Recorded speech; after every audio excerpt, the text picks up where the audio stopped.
হজরত আকদাস মসিহ মাউদ ইমাম মাহদি আলাইহিসসালাম রমজানকে ঠিক তদ্রূপভাবে পালন করেছেন এবং নিজের জীবনে রমজানকে বাস্তবায়িত করেছেন যেভাবে কোরআন এবং হজরত মুহাম্মদ মুস্তাফা সাল্লাল্লাহু আলাইহি ওয়াসাল্লাম আমাদেরকে দিক নির্দেশনা দিয়েছে। হযরত রাসূল করিম সাল্লাল্লাহু আলাইহি ওয়াসাল্লামের এই আশেক হজরত মুহাম্মদ মুস্তাফা সাল্লাল্লাহু আলাইহি ওয়াসাল্লামের নির্দেশ অনুযায়ী তার নিজের এই দিনগুলি অতিবাহিত করেছেন।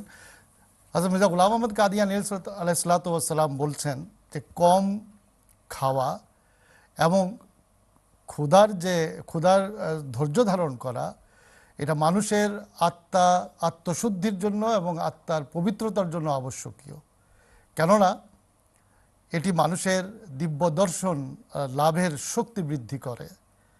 অনুরূপভাবে তিনি বলেছেন যে যে ব্যক্তি বাহ্যিক রুটি গ্রহণ করে এবং আধ্যাত্মিক রুটি অর্জন করার ব্যাপারে লাপরোয়া থাকে, বেপরোয়া থাকে, সে বড়ই হতভাগা। কেননা যে বাহ্যিক যে রুটি রয়েছে, অর্থাৎ বাহ্যিক যে আমাদের পানাহার রয়েছে, এটা আমাদের দেহকে শক্তি দেয়, কিন্তু যে আধ্যাত্মিক রুটি রয়েছে সেটা মানুষের আত্মাকে শক্তি দান করে। এটা হযরত মসিহ মাউদ আলাইহিসসালাতু ওয়াসসালামের 1906 সনের সালানা জলসার যে বক্তৃতার মধ্যে হযরত মসিহ মাউদ আলাইহিসসালাতু ওয়াসসালাম এই বিষয়টি বলেছেন। আমি সংক্ষিপ্তভাবে আরেকটি হযরত আকদাস মসিহ মাউদ আলাইহিসসালাতু ওয়াসসালামের বিষয়টা বলি। যে ব্যক্তি সততা ও নিষ্ঠার সাথে আল্লাহর কাছে এই দোয়া করে যে হে আল্লাহ, তোমার এটি পবিত্র মাস, আমাকে এর কল্যাণ থেকে তুমি বঞ্চিত করো না, তো অবশ্যই আল্লাহ তাআলা তাকে এই মাসের পবিত্রতার থেকে, এই যে পবিত্র মাসের কল্যাণ থেকে তাকে বঞ্চিত করবেন না।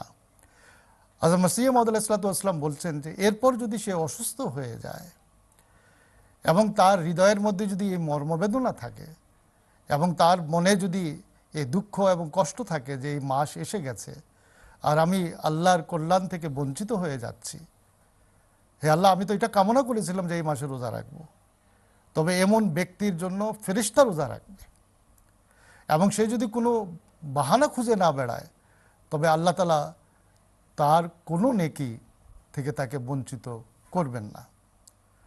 এটা হযরত মসিহ মাউদ আলাইহিসসালাতু ওয়াসসালামের ফতওয়ায়ে মসিহ মাউদ আলাইহিসসালাতু ওয়াসসালামের 175 পৃষ্ঠায় এটি লেখা আছে।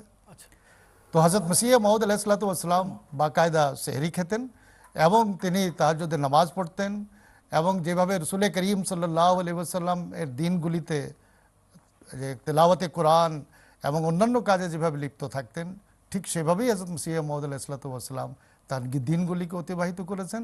যে রাসূল করিম সাল্লাল্লাহু আলাইহি ওয়াসাল্লামের সম্পর্কে বলা হয় যে তার রাতগুলি আলোকিত ছিল এবং দিনও তার আলোকিত ছিল, অর্থাৎ আল্লাহ তাআলার জিকিরে। ঠিক মির্জা গোলাম আহমদ কাদিয়ানী আলাইহিসসালাতু ওয়াসসালামও এইভাবে তার দিন এবং রাতকে আলোকিত করেছেন।